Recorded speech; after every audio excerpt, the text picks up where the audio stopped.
What's up, everyone? This is Miguel. I am the host of Strategy Rewind Podcast, a podcast that focuses on the mindset and strategies necessary for a breakthrough moment. How many times have you established a goal but not quite completed it? Or you were almost there, something happened, something you didn't foresee or couldn't control? Or maybe you feel stuck in your journey in attempting to complete a goal. That's where I come in. We utilize strategy in order to accomplish the goals that you've set forward. By establishing a strategy, it requires, first of all, to identify where you are and exactly what are your core values. Core values speak so much about who you are and what's important to you. Having identified that, it's much easier to then actually set forth a strategy and help you think strategically. To think strategically is to be able to pivot. It's to see the solution even when you don't feel like there is one. And the key part there is when you don't feel like there is one. Because so often we allow our emotions to dictate our behavior. And it shouldn't be so. It should be that our emotions do not master us, but that we master our emotions. However, the truth is that oftentimes, in the face of difficulty, in the face of challenges, emotional damage takes place. And in those moments, we have to be able to see a solution. How many times have you been in a conversation, in a meeting with some individuals, and you have that one person who's always talking about what can't be done? How many times have you been in a conversation, in a meeting, when you have that one person who's always talking about the negativity? We've tried that before. That doesn't work here. We don't do things that way. It'll never work, they say. The truth is that we don't need those type of people putting out that type of poison. And it is poison. It'll contaminate entirely the conversation. Furthermore, it'll contaminate your mindset. Because what happens is that if the people around you that are saying it isn't possible are loudest voiced in the room, then you begin to believe it. Not only will you begin to believe it, you begin to act as though it's real. You'll begin to act as though indeed there is no solution, as though indeed there is no alternative. And despite your best efforts, despite attempting to and wanting to and desiring to grow, well, it'll seem like climbing Mount Everest. But even in your efforts of climbing Mount Everest, the idea would be that you would have a strategy, that you would have a game plan, not that you would go at it as though navigating in the dark. So when we talk about strategy, what exactly are we talking about here? We're talking about the ability to implement a plan that is specific to you.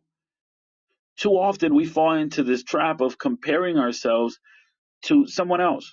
My dad did it this way. My mom did it this way.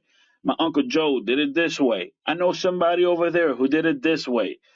The truth is that you first have to identify who you are and where you are. Again, the easiest way to identify who you are, or at least who you want to be, is to begin to identify your core values. Now, assuming we're past that point, you then want to identify where are you? How far away are you from becoming that person, from making that version of you a reality, and from accomplishing your goals? Now, once you begin to put together exactly where you are, you can then begin to create a map of where you want to get to. Ideally, you want to begin with the end and then kind of work in what the road would look like. And this is where we get the term roadmap, right? You kind of determine where you want to be and what those checkpoints would look like. But I think this oversimplifies it, at least the way it's being said or presented, because we don't realize that what's going to require oftentimes is that we would examine our daily habits. Like, we think that just because we know where we want to go and that we know where we are, that's going to make it that much easier. It requires a little more. We have to be able to examine our habits, because our habits actually speak about what really is important to us. Like, you can say that family is important to you, but if you have the habit of not paying attention to your family, well, then is it really? And maybe you want it to be, but then we have to challenge your habits. Furthermore, you have to challenge your mindsets. When we talk about thinking strategically, again, it's being able to pivot and it's being able to see the solution even when you don't feel like there is one.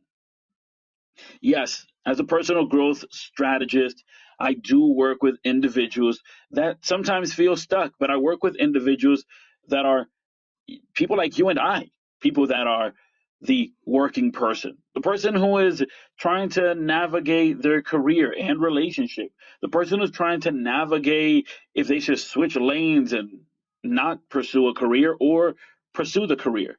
What the next step may be may look like, well, the biggest step ever. But in this case, we are talking about personal growth. What exactly is personal growth? I'm sure you've heard that term, right? Personal growth. It seems like it's a term that, frankly, is getting played out. Everyone seems to be using it now, but I don't hear anyone defining it. So let me try to define it for you. And hopefully, this shines some light as to what we're talking about here. Personal growth, as I see it, is the process of discovery, development, and maturity of one's gifts. It's allowing you to have the greatest impact and leaving a lasting legacy. That to me is personal growth. Again, it's the process of discovery, development, and maturity of one's gift, allowing you to have the greatest impact and leave a lasting legacy. Let's kind of break this down a little, shall we? We talk about the process of discovery. Oftentimes, people don't want to actually discover themselves because in order for you to do that, you may have to confront some things in your life. You may have to address the elephant in the room.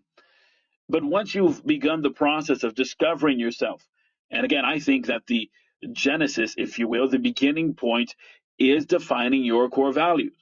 So once you begin this process of discovering yourself, it's much easier to then start the development process. Because as you define your core values and you've already determined what's important to you, you can then begin the development process to ensure that your 10 life domains lead you to bringing those values to reality. And yes, there are 10 life domains. Spirituality is one of them, intellect is another, and yes, well, your health is another. So there lies the discovery part. We've also touched a little bit about that development part, but the other aspect is the maturity part. All right, I want to make a quick confession here. I am not a life coach. No, I'm not a life coach because I'm a personal growth strategist. A personal growth strategist can help you think strategically and establish a strategy in the face of adversity. Maybe you're ready to go to the next level, but you don't see the starting line. You have a hunger and a drive inside you, but you feel like there's a fog that surrounds you. The responsibilities of every day bog you down, making it much more difficult and complicated to even start or feel as though you can start. A personal growth strategist not only allows you to define the starting line, but they help you have a breakthrough moment. Head over to MiguelLebron.com. That's MiguelLebron.com, where today you can set up a free 30-minute strategy session. So no, I'm not a life coach. I'm a personal growth strategist, and I want you to have a breakthrough moment. So it's not enough for me to discover what's important for me, and it's not enough for me to begin to develop it. I then have to mature it. There's a maturation process that takes place. So when you talk about, just to put it in practical terms, if you're getting your license, well, the license says that you can sit behind the wheel and that you can drive. But there's a maturation process, right? Yes, you have discovered the open road. Congratulations. And you are developing said skills, maybe through continual training or just by going on the road and driving.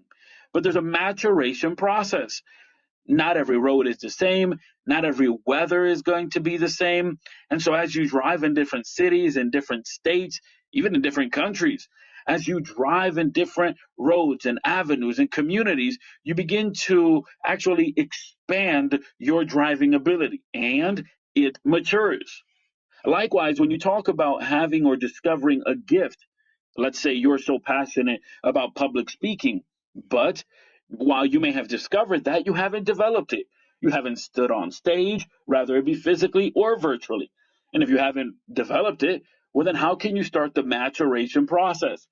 So, when we talk about personal growth, it's the process of discovery, development, and maturity of one's gifts. Again, it's not just discovering it and that's it, although that feels great.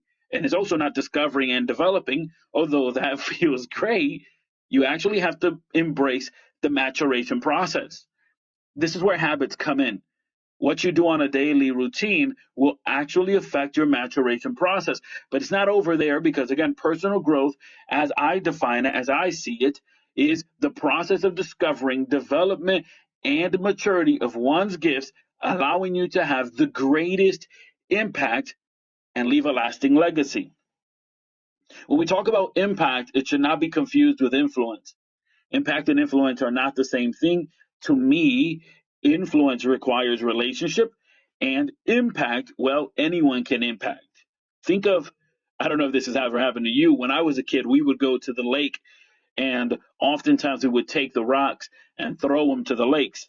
Now, when we would do this, it was an interesting thing because I remember that despite how big the rock may be or not, or even if I failed to skip the rock, it would cause a ripple effect. Here's the interesting thing. The rock, it caused a ripple effect, but the leaves that fell from the nearby trees onto the water, guess what it caused? A ripple effect. This allows us to understand that anyone can have a ripple effect. Some people have positive effects or impacts. Other individuals have negative impacts. So anyone can cause an impact, such as the rock and the leaf, but you want to be people who actually cause a positive impact. And so as you develop, as you discover, develop, and mature your gift, it allows you to have the greatest impact possible. Of course, this all leads us to legacy. And it's really the conversation I want to have here today with you. And I've titled this, Before You Leave the Room, Legacy Talk. And the reason I've titled it Before You Leave the Room will have to do with the way I define legacy. Of course, right now we are live on the Wisdom application. So as you enter the room, feel free to click on the button. Maybe you have a different definition for personal growth. I definitely would love to hear that. Join in on the conversation. If there's anything that resonates with you, go ahead and tap that button. Become a guest on this conversation as we proceed forward. So one of the things to note here is the following. You can control the impact you have. You are in control of that. You can control the impact you have, but you may not always be able to control the legacy you leave. Understand this. You can control the impact you have, but you may not always be able to control the legacy you leave. So it's important that you would serve whenever possible, that you would connect instead of communicating, and that you would positively impact those that you come in contact with. Let's kind of go through this, shall we? Again, you can control the impact you have, but you may not always be able to control the legacy you leave. So one way to ensure that you're leaving a positive legacy is to, number one, serve whenever possible. Again, it's whenever possible. Some people don't want to be served. Some people find it very difficult to be served. It's like giving a compliment. Some people are easy giving compliments, but not so much as taking compliments.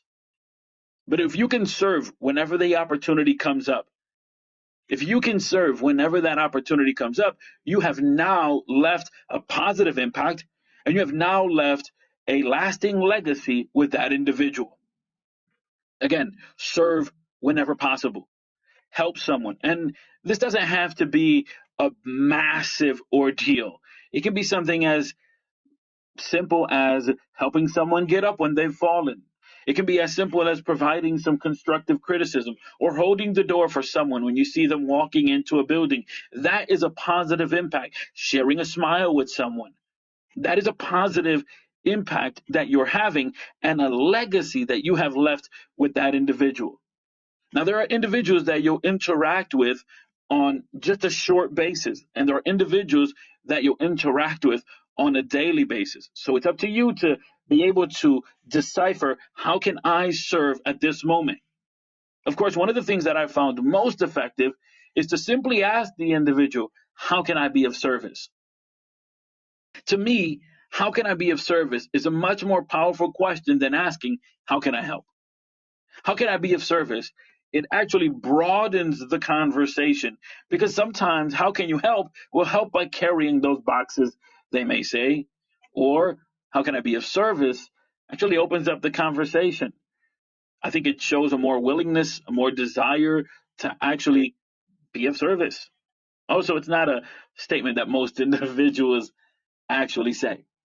So again, you can control the impact you have, but you cannot always control the legacy you leave. To ensure you're leaving a positive legacy, look for ways to serve, and serve whenever possible. Number two, connect instead of communicating. Now, I know that's kind of ironic that as I am conversing with you and using this form of communication, I'm saying, hey, don't communicate, connect. What exactly does that mean?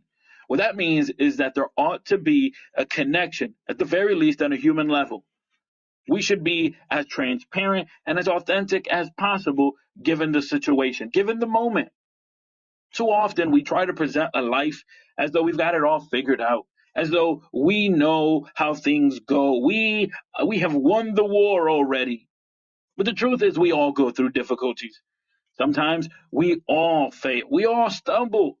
But if you present yourself in a authentic manner, in an honest manner, in a manner by which you want to be of service to others, it allows you to connect. When you connect with people, what happens is that the words you're saying is not only that they're hearing it, it's not even that they're just listening, it's that it resonates. It impacts them in a deeper level.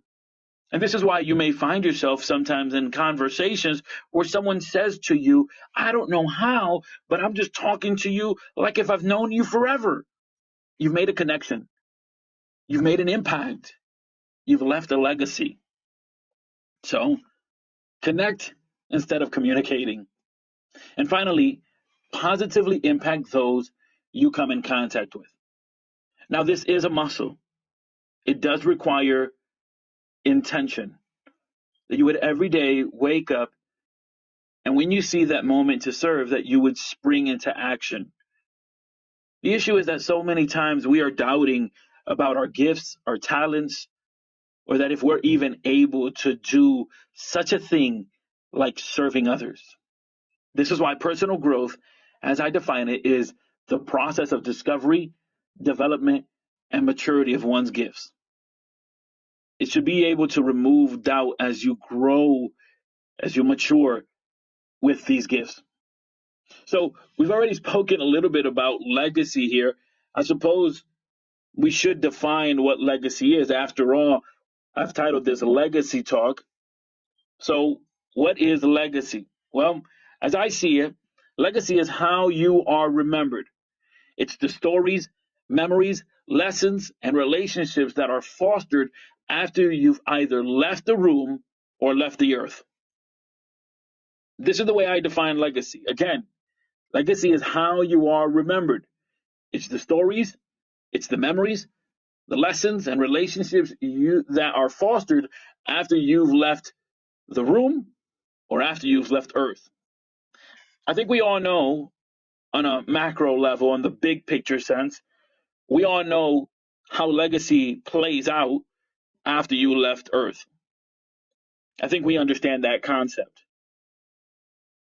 After all, if you think about the world of basketball, several years ago, Kobe Bryant passed away tragically. He and his daughter and several other individuals.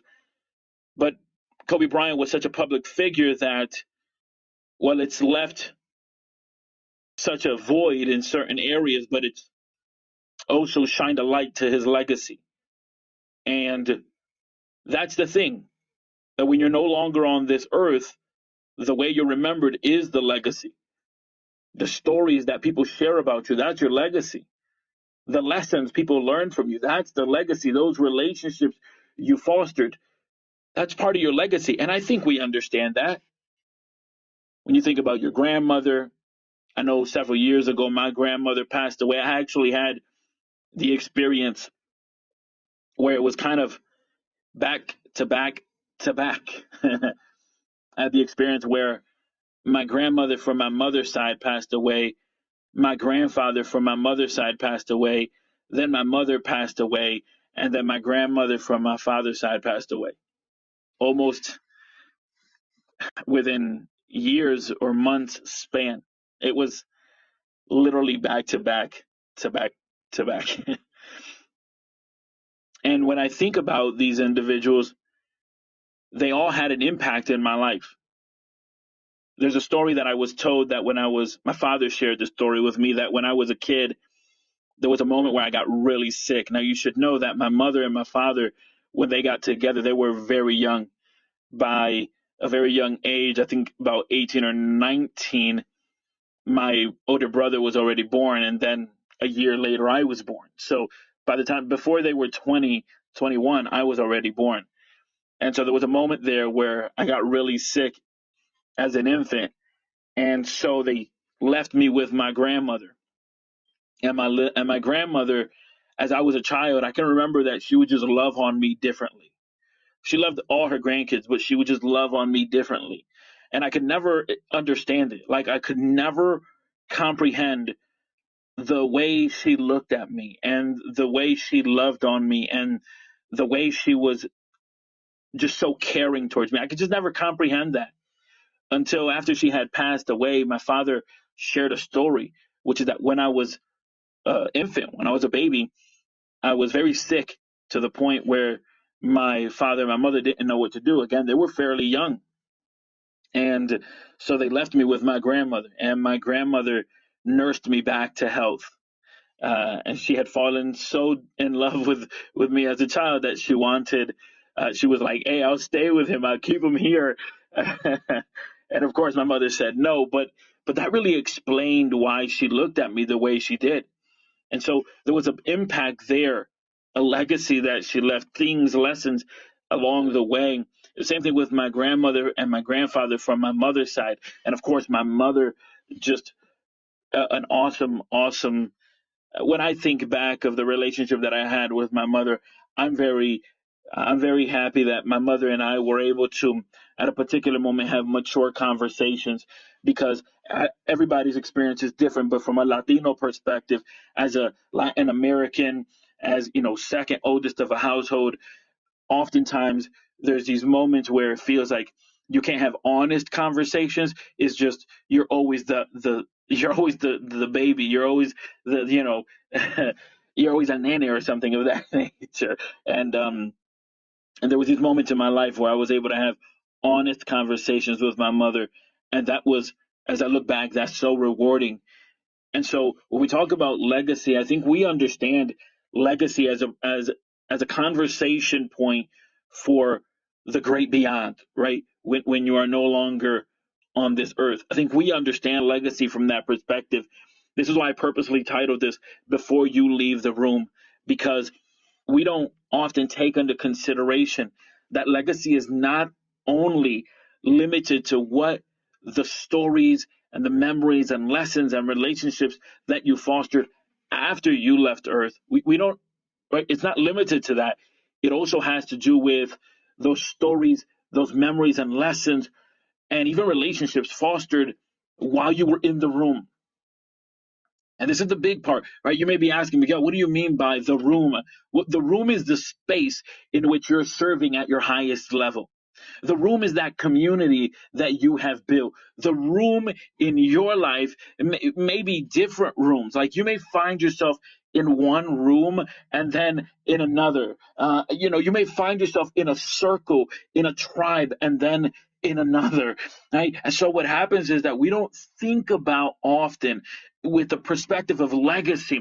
We don't often think about what is the impact I'm going to have. An example of this would be maybe you're working in your job and you know that you're towards the tail end, but what legacy have you left while you've been there? How will you be remembered? And maybe you're saying, I can care less how I'm remembered. You should care.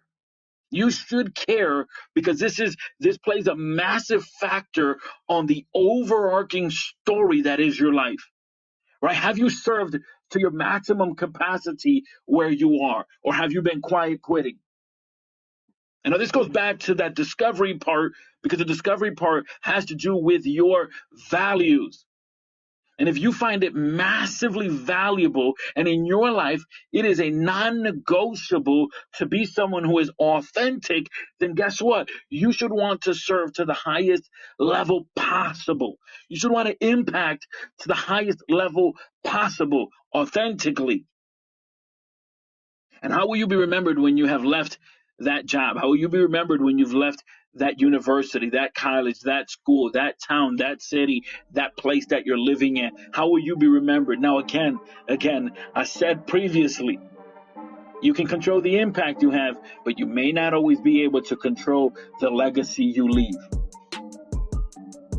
Some people just may not align with your values, and that's part of the game. That's just part of what it is. You're not for everybody. I realize I'm not for everybody. I realize that this talk, this podcast, this moment, this conversation, it ain't for everybody. I dig it. I get it. I respect it. I understand it. It's not something that's going to harm me. But when we talk about the fact of having the ability to leave a legacy, you should surround yourself with people that nourish your vision. You should be someone who nourishes another person's vision. And you should always take this into consideration that you're not always going to be in the position you are, and you're not always going to be on this planet Earth.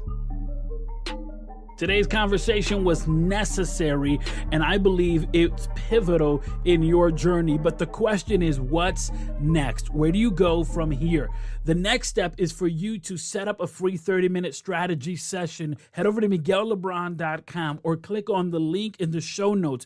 It's necessary for you to take all of the things you've learned and apply them so that you can have a breakthrough moment.